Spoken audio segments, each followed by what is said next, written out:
Olá, vamos aprender um pouco mais, cada semana um pouco mais, aprender da cidade de São Paulo, conhecer a história dessa grande cidade, conhecer os seus aspectos mais minuciosos. Nós vamos conversar hoje com Ademiro Alves de Souza, que é conhecido como Sacolinha, e nós vamos tratá-lo assim o programa inteiro. Tudo bem com você? Tudo bom, Roberto? Olá, como vai? É muito bom estar aqui para falar de literatura e não falar só daqueles temas que acham que a gente deve falar por ser da periferia, né? Então, muito prazer estar aqui para falar de livros. Falar de livros.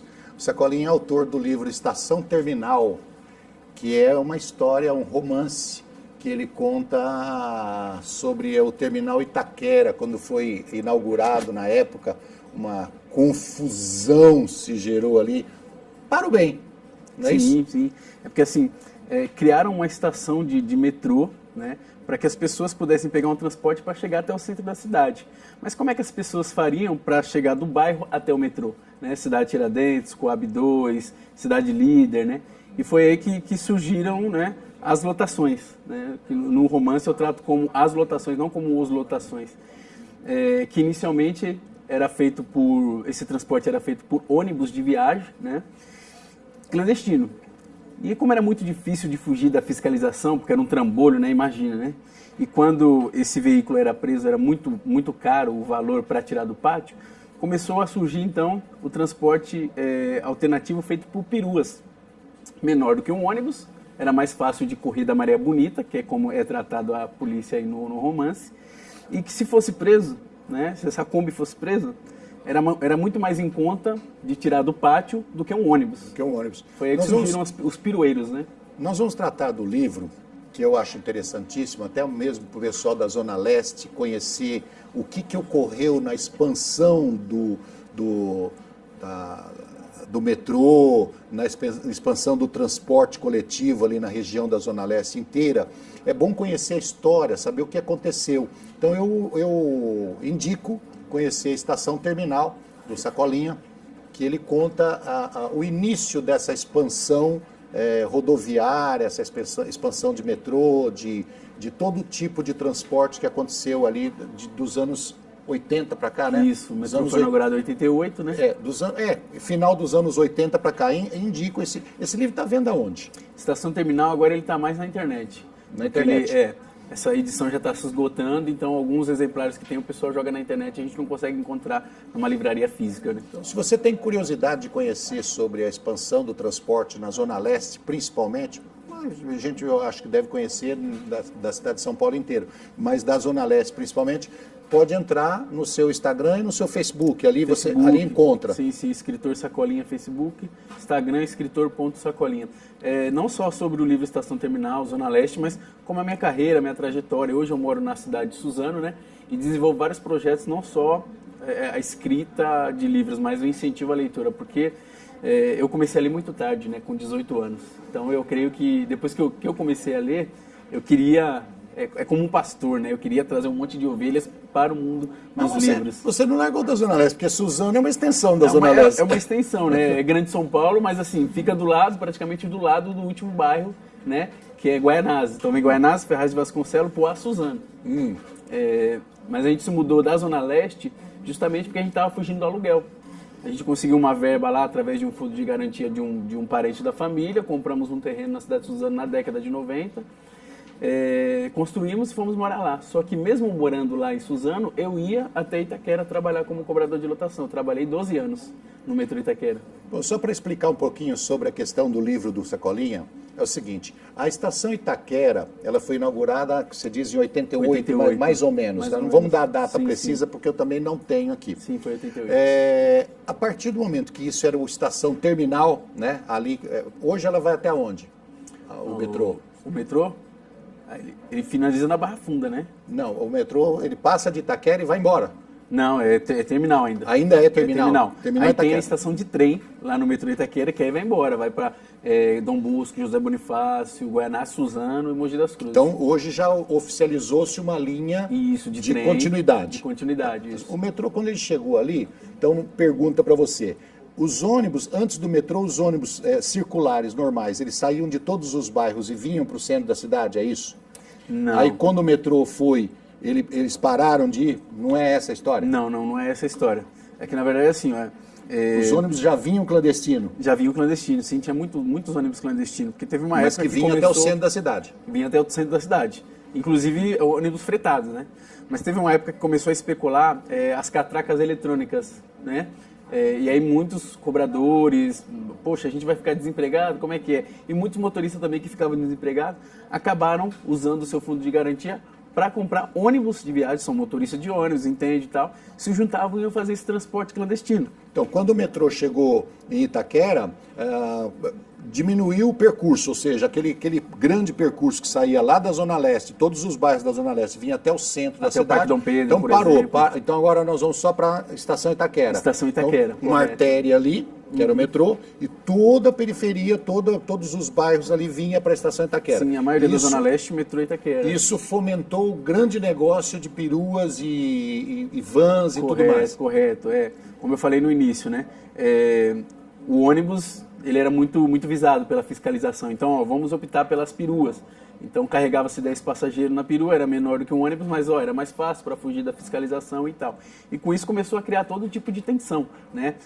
Roubo, traição, morte, porque as linhas, né, até 1998 mais ou menos, eram linhas clandestinas, não eram reconhecidas pela prefeitura.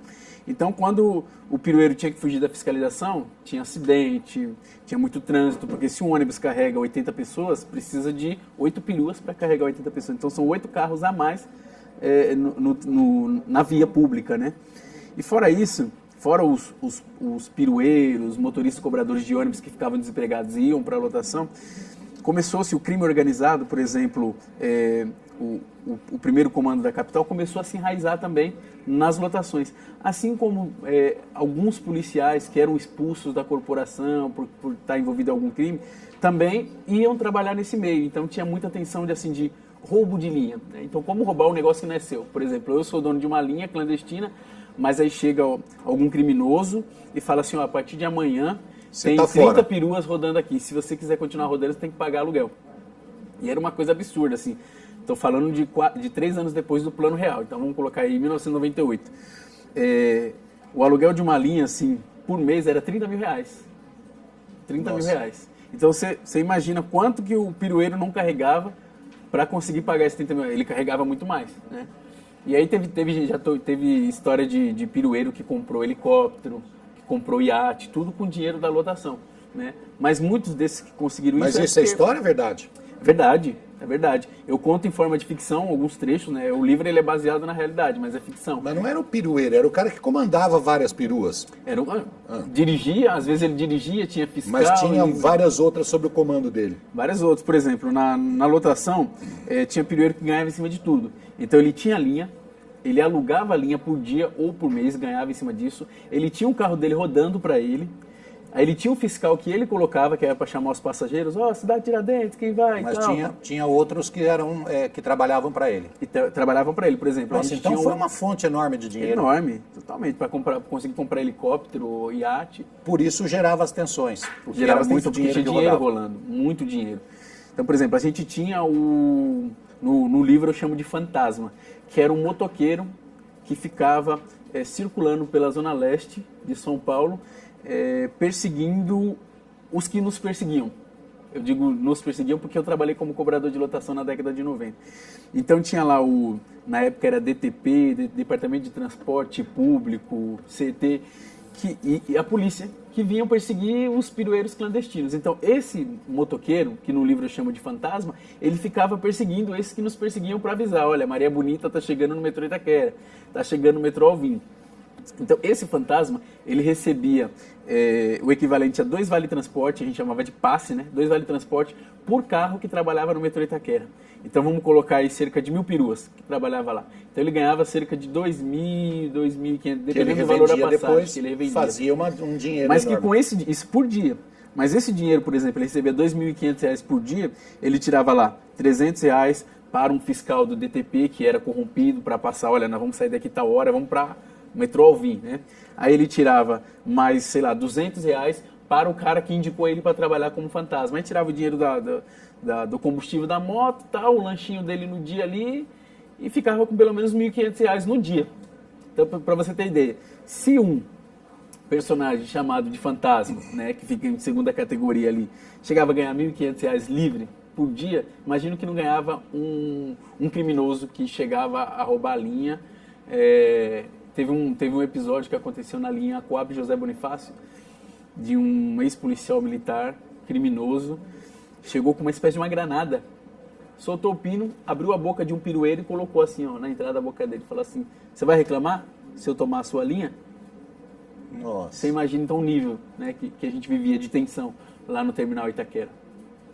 Que absurdo, né? Olha, quem está de longe, quem não participou, ou mesmo os usuários dos transportes da época que não participavam, não tinham um olhar mais agudo, não vivia o dia a dia dali, jamais ia imaginar a tensão e toda a problemática que envolveu a distribuição desses transportes ali na região nessa época. Né? Jamais vai imaginar isso.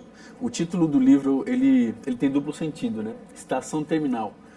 Terminal porque é um terminal de transporte público, e terminal porque muitas pessoas terminam a sua vida ali. Então, ou terminam morrendo, né? Porque, olha, não vou deixar você invadir minha linha. Esse livro faz essa denúncia de muitas pessoas que morreram? Ele é um livro encaixado dentro da nomenclatura literatura marginal e periférica, porque ela não vem com sentido só de incentivar a leitura ou só de produzir algo para a leitura, produzir uma arte, mas é uma arte combativa, uma arte de denúncia. Você usa uma linguagem popular no livro? Eu uso uma linguagem popular no sentido de popular, não de popularesco, né? Não no sentido de baixar para que aquele entenda. Mas, você falou de literatura marginal. Sim. Imaginei assim, você usa a linguagem para o pessoal que esteve ali na região, para o pessoal que vive na região, conhecer um pouco da história da distribuição do transporte ali, entender. Sim, é uma linguagem bem acessível, né, para essa turma, principalmente para aqueles que viveram aquele espaço ali. Tem muitos ex-cobradores, ex-pirueiros que leem o livro, choram, se emocionam. Fala, poxa, eu vivi isso. E não só porque viveu, mas porque entendeu a história, né? Quando na história do nosso país, por exemplo, o padre Antônio Vieira, que rezava suas missas, tentava fazer com que o máximo possível de pessoas entendesse a sua missa. Então ele procurava não rezar em latim, né? Porque a missa era feita em latim para que os pobres não entendessem aquilo que estava sendo dito, né? Então, assim, quando na história do nosso país, por exemplo, a população mais pobre teve acesso aos livros, mas não acesso de pegar o livro, mas de ler e entender. Então isso me deixa feliz não só por eles entender, por ter vivido isso, mas porque a linguagem está mais acessível e é uma literatura isso é perfeito. Popular, não no sentido de popularesco, mas olha, tem ficção, tem poesia, tem lirismo, né? Enfim. Isso é perfeito. Nós estamos conversando com o Sacolinha, que é autor do Estação Terminal, História da Expansão do Transporte Público na cidade de São Paulo, principalmente da região Zona Leste de São Paulo. Nós vamos para um rápido intervalo e já voltamos.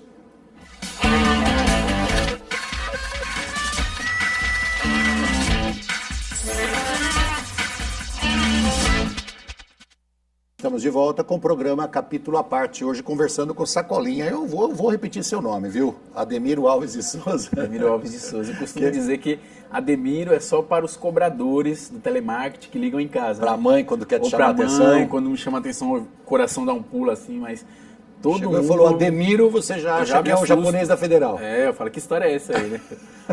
Mas quando é o japonês da Federal, eu fico tranquilo, porque eu não devo nada. Tá tranquilo? Tranquilo. Sacolinha escreveu um livro chamado Estação Terminal, que é um romance que se passou ali final da década de 80, começo na década de 90, sobre a história da expansão do transporte público na região da Zona Leste, principalmente Itaquera, que era o terminal Itaquera. Mas vamos lá. O Sávio, a história do Sávio. O Sávio começa ali na região como cobrador. Como cobrador de lotação, isso. E ele passa por todas as mazelas. Passa e entende todas as mazelas, né? Então, o romance... Inclusive ganhou um apelido ali. Ganhou um apelido ali. O romance ele é narrado em terceira pessoa, mas ele vem com essa ótica, né? Com esse olhar. É como se fosse uma câmera de cinema, né? Nos olhos do personagem Sávio, olhando toda aquela imensidão que é o metrô Itaquera. Então, o metrô Itaquera ele nasce em 88 e o romance ele termina 18 anos depois, ou seja, quando o metrô Itaquera atinge a sua maioridade, né? O romance ele começa ali no metrô Itaquera, mas toda aquela região da Zona Leste, Cidade Tiradentes, Cidade Líder, Coab Juscelino, Coab José Bonifácio, ele sai do metrô Itaquera e vai para todos esses bairros, né? Então vai falando da máfia do transporte, vai falando dos pirueiros, vai falando de muitos criminosos que chegavam e faziam com que nós, pirueiros, fôssemos para a televisão não como trabalhadores do transporte alternativo, mas como pessoas que causavam acidentes, motoristas imprudentes que causavam trânsito e tal. E aí o metrô Itaquera, quando começa em 88, ele é apenas um terminal, ele recebe o metrô. Quando termina o livro, já tem lá o shopping Itaquera, já tem o Itaquerão, né? Que hoje Itaquera é conhecido no mundo pelo Itaquerão, né? Então, quando ele atinge a maioridade penal, é o momento que o romance acaba, porque aí acabou, né? Não tem mais o que falar, porque já que o metrô Itaquera está no mundo, através do Itaquerão, acho que a minha parte eu já fiz quando ele atingiu a maioridade, porque antes dele ser, né, maior de idade, ninguém falava sobre o metrô Itaquera, era apenas uma estação de terminal num bairro de periferia, um bairro pobre da cidade de São Paulo. Mas o Sávio ele conta tudo que ele viu, desde os usuários de peruas, a romances, sacanagem, sim. Né, bandidagem, aí tem tudo extorsão, é isso tudo sob a visão do Sávio. Aí tem tudo que é o narrador. O livro, na verdade, ele é narrado em terceira pessoa, né? Então, o romance ele vai acompanhando o crescimento do metrô Itaquera e do personagem Sávio. Né? Em alguns momentos é pela ótica do Sávio e tal. Então, ele vai vendo algumas coisas que vai acontecendo. Por exemplo, tem uma personagem... Gostaria de citar dois personagens, um homem e uma mulher. Tem uma personagem aí que um dia, ela mora no 15 de novembro, no bairro 15 de novembro, e um dia ela tem um sonho de que Deus volta para a Terra e o local onde ele chega é no terminal Itaquera. E aquele sonho para ela é tão revelador que ela resolve ir trabalhar no metrô Itaquera como camelô. Então todos os dias ela está lá, de domingo a domingo, doente, com sol ou chuva, ela está lá porque ela não quer perder o momento que Deus vai chegar. Então tem alguns trechos do livro que é narrado através da ótica dessa personagem. E o outro é o Cadeirinha, que é um personagem... Essa história é real? Real. Esses personagens são reais, né? Agora a forma como eles são narrados na história é que é ficção.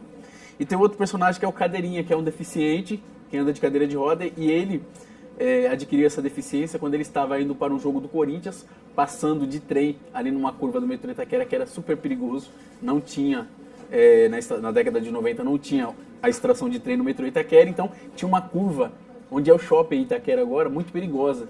E o pessoal ia surfando, então ele foi surfando ali na porta do trem. Quando o trem fez essa curva, ele foi jogado para fora.